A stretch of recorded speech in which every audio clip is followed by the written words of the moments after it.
Hi everyone, this is Birgit Denauter with a shortish presentation on research ethics. Research ethics will make the most sense in the context of your own research proposal, but we hope that through this brief engagement with some of the issues and ideas and also the documents, you will begin to familiarize yourself with research ethics, and you will also know where to find things by the time you need to design your own project and need to think through possible ethical dilemmas. So this presentation of about 13 slides will therefore talk a little bit about what research ethics are, the framework the university uses and the specific ethics requirements in terms of your research proposal submission. I will briefly discuss 4 different philosophical approaches to ethics, issues of informed consent, confidentiality and anonymity, and I will give you a list of questions with which to interrogate your project for when the time comes. Finally, I will point you in the direction of the activity on Moodle that you need to complete as part of the residential workshop. Okay, so what are ethics? I've put 2 definitions here. So Saunders et al. Say the standards of the researcher's behaviour in relation to the rights of those who become the subject of a research project or who are affected by it. And then Wiles says moral behaviour in research contexts. You will notice these definitions are to do with you as a researcher. Ethical behavior is really your responsibility. So ethics is not so much to do with the law, although ethical or unethical behavior may have legal implications. With research ethics, we start from the basic assumption that ethical issues are very specific to each project and that therefore talking about principles is only partially helpful. However, there are general frameworks, institution-specific rules and regulations, ways of thinking, which can guide you through the possible ethical decisions at the various stages of your project and how to negotiate them. So almost all research is now subjected to some kind of ethical review. Here at Brookes, the most tangible review is carried out by you via the ethics form, the E1, that all students complete and submit together, first with the research proposal, but also at the end with your dissertation. It will be a good starting point to help you think through ethical issues. The form itself reflects the University Code of Practice, and I suggest you have a good read of that before completing it. If you are planning to conduct research in the NHS, there are special research ethics requirements that may apply to you, and you will therefore need to read the NHS Ethics Guidelines document, which is also uploaded on Moodle. So ethical frameworks used in social science research, such as business and management, they have developed from those used in medical research and are forms distill ethical approaches based on decades of research, ethical horror stories, and the development of good rules, regulations and laws. The key principles perhaps are transparency and honesty. So your participants must understand exactly what the research is about and the risks involved in taking part. However, the danger of the many ethical committees, the processes and the forms or ethics creep, as it sometimes is referred to, is that it might give you as a researcher a false sense of security. You think you've read the documentation, you know the rules, you read the chapters in Saunders, completed a few forms. What else could possibly go wrong? So we would like to emphasize, therefore, that completing forms and thinking about your approach to ethics can only ever be the starting point. Being an ethical researcher is an ongoing process and requires your awareness with every research decision you make.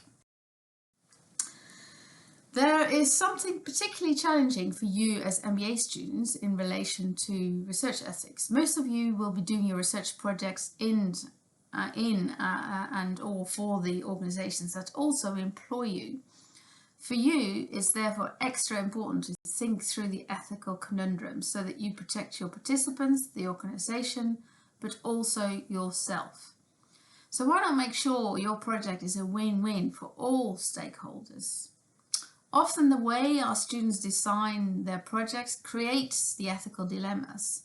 But the good news is that solutions can often also be found in amending some of the elements of your design. For instance, by slightly amending the exact topic of your inquiry, which participant cohort you will invite for your interviews, how you will invite them, where you will interview them, how you will protect their identity and what they told you, what you will do with the findings of your survey, your questionnaire, how they are communicated, and so on. There are various ways of thinking about ethics, and research ethics frameworks are based on broader philosophical traditions. The main categories of these traditions are the consequentialist and the non-consequentialist approaches. So I'll discuss all of these philosophical traditions next. So consequentialist approaches, the most well-known of these is the utilitarian approach, based on the work of the 19th century philosophers Jeremy Bentham and John Stuart Mill. And they state that ethical decisions should be based on the consequences of specific actions, so that an action is morally right if it will produce a good outcome for an individual or group.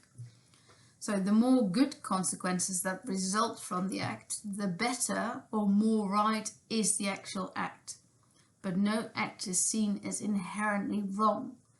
An example here could be that a researcher might argue that it's morally right to disclose information provided by one participant during an interview if that information would benefit the group of participants as a whole, or society as a whole. So, non-consequentialist approaches don't consider the consequences as all important, and ethical decisions themselves should be based on what is morally right. For instance, the principlist approach, an example of a non-consequentialist approach, well, I can't say it, bases its decisions on principles of respect for people's autonomy, beneficence, non-maleficence, and justice. Respect for autonomy relates to issues of voluntariness, informed consent, confidentiality, and anonymity. Beneficence concerns the responsibility to do good. Non-maleficence concerns the responsibility to avoid harm, and justice concerns the importance of the benefits and burdens of research being distributed equally. The central point here is that participation is freely given and participants should not be coerced in any way to take part. These principles are usually used in the development of an evaluation model in ethical approval by ethics committees. Ethics of care is an approach that's mostly developed by Carol Gilligan, and that states that ethical decisions should be based on care, compassion, and desire to act in ways that benefit the individual or group that is taking part in the research in some way. And ethics of care recognizes the relationality and the interdependency of researchers and research participants. It does not draw on rules or principles to address ethical dilemmas, but tries and meets the need of the participants, seeking their views, and explicitly recognizes emotions and respect. This approach is used in much feminist or participatory research. Now, virtue ethics considers the virtue or moral character of the researcher rather than principles or rules or consequences of an act or a decision. It draws on the notion of researcher integrity and seeks to identify the characteristics or virtues a researcher needs to behave in morally or ethically good ways. Bruce McFarlane, for instance, suggests we as researchers are led by principles of courage, respectfulness, resoluteness, sincerity, humility, and reflexivity. It would be really good if you engaged with research ethics by reading the recommended reading or other titles that give you an understanding of the philosophies that have informed current research ethics practices. However, the absolute cornerstone of an ethical approach, no matter what this is informed consent. So providing participants with clear information about what participating in your research project will involve, and giving them the opportunity to decide whether or not they want to take part. So your participants need to be made aware of what the research is about, why it is being conducted, who is funding it, what will happen to the results and how it will be disseminated, what the participants in the project will involve, what the potential risks and the benefits of their involvement might be, and how issues of anonymity and confidentiality will be managed. You should make your participants aware that they don't have to take part if they don't want to, and that they can withdraw from the study if they later change their mind about participating.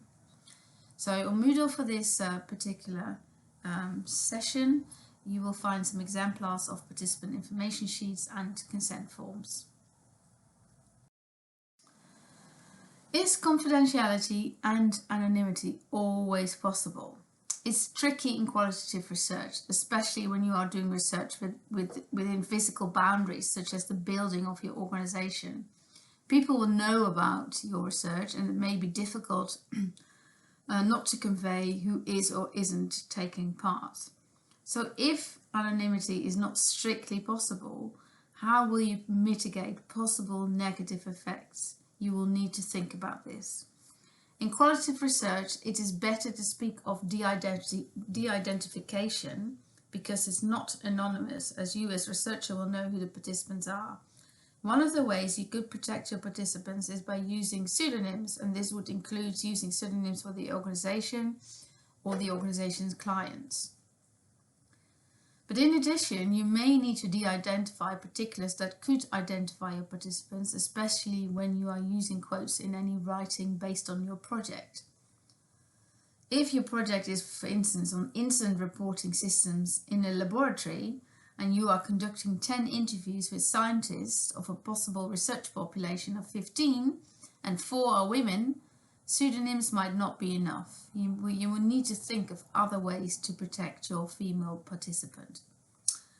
Obviously it goes without saying, but I'm saying it explicitly, you need to secure your data, so you have to password protect your files and your computers, and you also need to make sure that you don't share with anybody really who takes part in your project.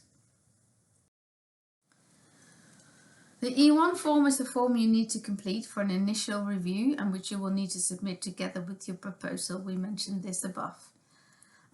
We've given the link here, but remember, it's only the start. The notion of informed consent is not limited to doing qualitative research. Granted, issues of anonymity and confidentiality are perhaps less acute. You will still need to ensure participants have the opportunity to actively give consent for taking part in your questionnaire. You will therefore need to add information at the start of it, outlining the purpose of your research and what you are asking your participants to take part in. And they then need to consent by ticking the box. And there's some more guidelines here if you click on the link. As you develop your understanding of research ethics, you will realize it's a very broad topic. And here we have included a few questions that you can use to interrogate your project yourself. So, for instance, if you are conducting research in the organization in which you work, how will you present yourself to your participants? Will you say, will you convey your normal role? How will you separate your normal role from your researcher role? How will they see you? You have to think about that.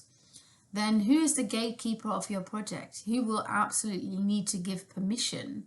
And do be aware that the gatekeeper is not the same as participants. Even if the gatekeeper gives permission, that doesn't necessarily mean that potential participants have given their permissions to take part.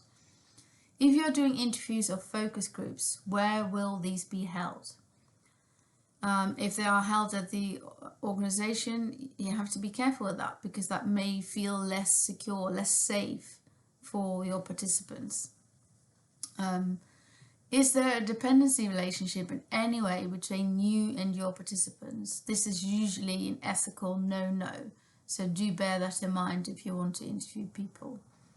Apart from the participants, who are the stakeholders in your research? Who's the research audience? Who will benefit from your research? How? And who may it possibly harm?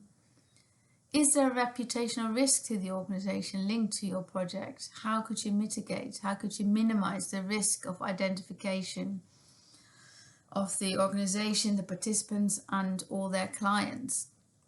And with that also the reputational risk. Can you justify your research? In other words, is it worth your participants' time and engagement? What is the value of it? If you can't convey this, then you need to think again.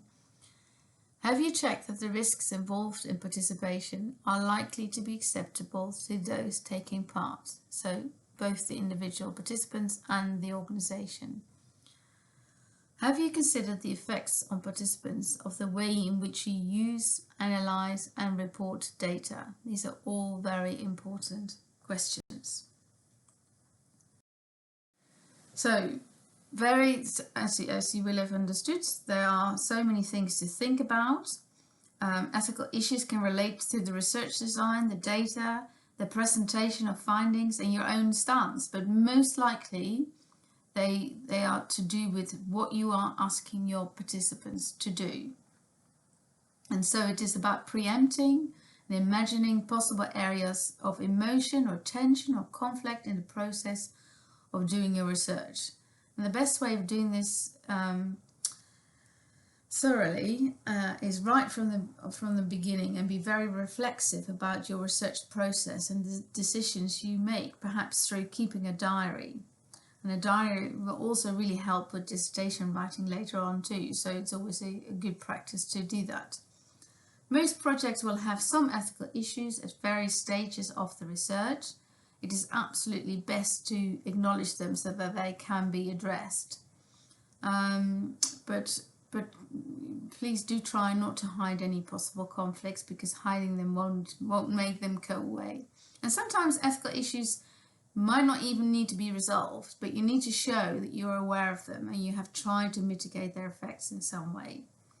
For instance, if your project is about bullying in the workplace, questions about this in semi-structured interviews are bound to lead to some emotional responses from your participants.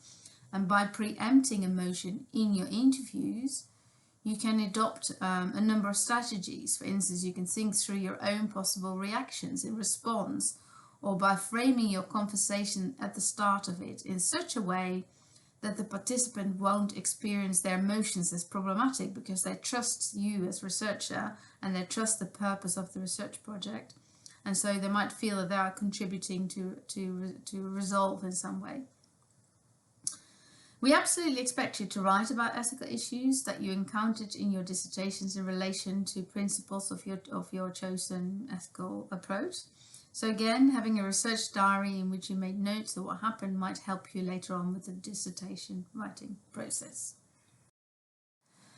Okay, so for the activity, we'd like you to apply some of what we talked about to a particular scenario. On Moodle, you will find a document entitled the Scenarios document, which includes exact instructions.